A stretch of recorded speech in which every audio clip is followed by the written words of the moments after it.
Welcome back. Today we are unpacking a piece of text that pulls absolutely no punches. It's gritty, it's intense, and it presents a pretty uncompromising look at exactly why people fall short of their goals.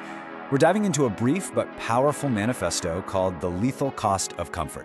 And listen, this explainer, it isn't about gentle encouragement or, finding your inner peace. It is a direct, almost uncomfortable look at the barriers we build for ourselves. We're getting right into the shadows today to break down exactly what this source text is trying to tell us about the true nature of failure. Okay, let's dive into this. The author doesn't waste any time, hitting us immediately with this incredibly jarring quote. You are not failing because you lack talent, you are failing because you are addicted to comfort. Notice how the author completely dismisses the myth of inherent talent right out of the gate. We so often use a lack of natural ability as a shield, right? It's a way to protect our egos. But man, the text strips that excuse away in its very first breath. It replaces the passive idea of lacking talent with a much more aggressive, active diagnosis. You have an addiction, and that addiction is to comfort. Section 1. The Comfort Trap. So based on the text, we can define this comfort addiction as the habitual, daily choice of immediate, effortless relief over the necessary friction required for meaningful progress. My goal with this explainer is to show you exactly how the author frames this issue. Look, they aren't talking about resting after a hard day's work, not at all. They are positioning comfort as a hidden, debilitating obstacle to success. It's an addiction because, just like any chemical dependency, it offers this quick hit of relief while slowly, quietly eroding your baseline potential over time. Section 2. Pleasure versus power. And this brilliantly illustrates the author's argument that every single day forces a choice between two distinct paths: short-term pleasure and long-term power. There is absolutely no neutral ground here. By choosing the immediate, fleeting feeling of short-term pleasure, you are actively forfeiting long-term power and lasting strength. It's a total zero-sum game in the eyes of this text. You are either building power or you are indulging in pleasure. Section 3. Symptoms of a slow death.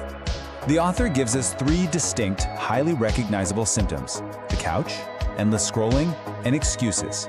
Just picture a face illuminated only by the cold glow of a smartphone in an otherwise pitch-black room. The text points out these behaviors not as harmless ways to unwind, but as active drivers of failure. The couch is a physical trap. Endless scrolling systematically kills ambition. And excuses?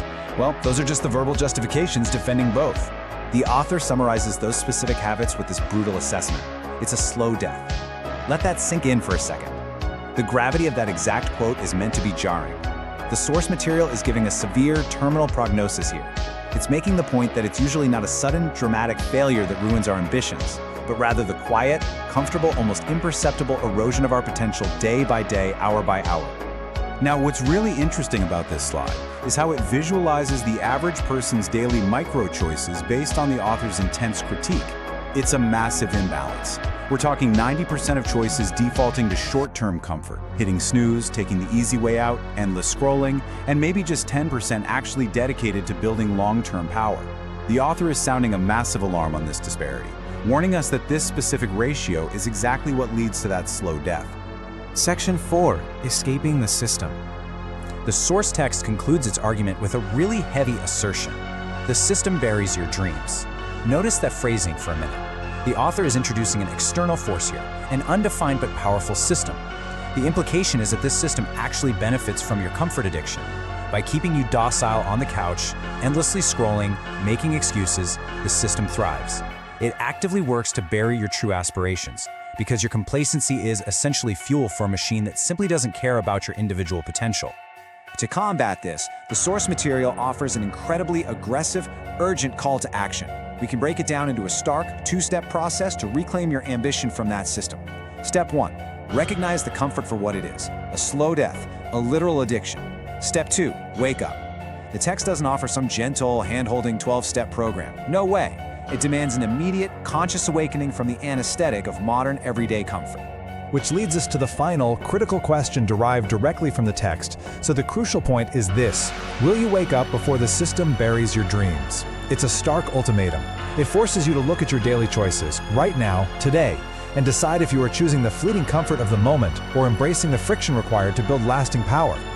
Think about that imagery of a person grinding away at a starkly lit workspace at 3 a.m. while everyone else is fast asleep. That is exactly the energy the author is demanding. Keep this in mind the very next time you reach for the endless scroll. Thanks for joining me on this explainer, everybody. Keep dissecting the information around you, and I'll see you in the next one.